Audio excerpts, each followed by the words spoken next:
Baru-baru ini pemerintah membuat heboh masyarakat Indonesia mengenai draft revisi rancangan Undang-Undang Penyiaran Nomor 32 Tahun 2002. Ramai di media sosial menolak rancangan undang-undang ini dengan hashtag tolak RUU Penyiaran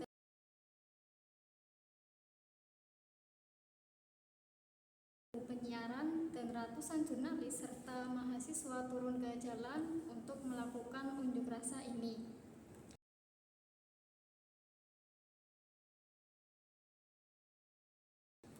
Jika undang-undang ini disahkan, maka pemerintah memiliki power atau kekuasaan yang absolut sehingga menjadi pertanda buruk bagi kebebasan pers atau demokrasi di Indonesia. Nah, sebenarnya ada apa sih dengan rancangan undang-undang ini? Jadi ada beberapa pasal yang menjadi sorotan, yakni pelarangan penayangan investigasi jurnalistik dan pasal yang menyusahkan konten kreator.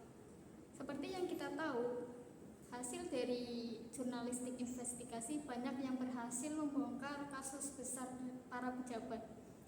Nah, jika hal ini dilarang, tentu kita tahu siapa yang akan diuntungkan. Undang-undang ini direvisi karena pemerintah perlu menetapkan aturan baru dan undang-undang yang dulu sudah dinilai ketinggalan zaman karena perkembangan teknologi yang semakin maju, muncul berbagai platform digital baru seperti TikTok, Netflix, Twitter, Disney, dan masih banyak yang lainnya. Undang-undang penyiaran yang dulu hanya mengatur tayangan di televisi dan radio saja, dan serta lembaga yang bertanggung jawab dalam hal ini adalah KPI atau Komisi Penyiaran Indonesia. Definisi penyiaran di rancangan undang-undang ini perlu diperluas dan KPI punya wewenang untuk mengurus konten yang ada di dalam media digital. Namun isi pasalnya justru mengekang kebebasan dunia digital.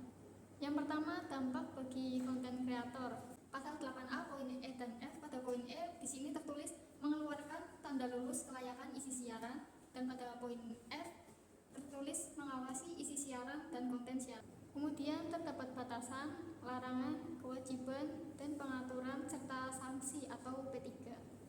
Mari kita lihat pada pasal 50B ayat 2. Pada pasal 50B ayat 2, pada poin A, B, dan C, selain memuat panduan kelayakan isi siaran dan konten siaran sebagaimana dimaksud pada ayat 1, SIS memuat larangan mengenai A. Isi siaran dan konten siaran terkait narkotika, psikotropika, zat adiktif, alkohol, dan perjudian.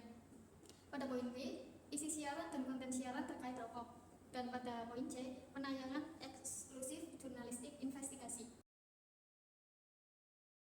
Pada pasal 50B, pada poin E, F, dan H, yakni penayangan aksi kekerasan dan atau korban kekerasan, penayangan isi siaran dan konten siaran yang mengandung unsur mistik, dan pada penayangan isi siaran dan konten siaran pengobatan supranatural. Batasan pada pasal ini tidak terlalu jelas. Lalu bagaimana jika salah satu pemuka agama atau tokoh agama menjelaskan hal-hal mistis atau storyteller yang biasa bercerita tentang horor di YouTube?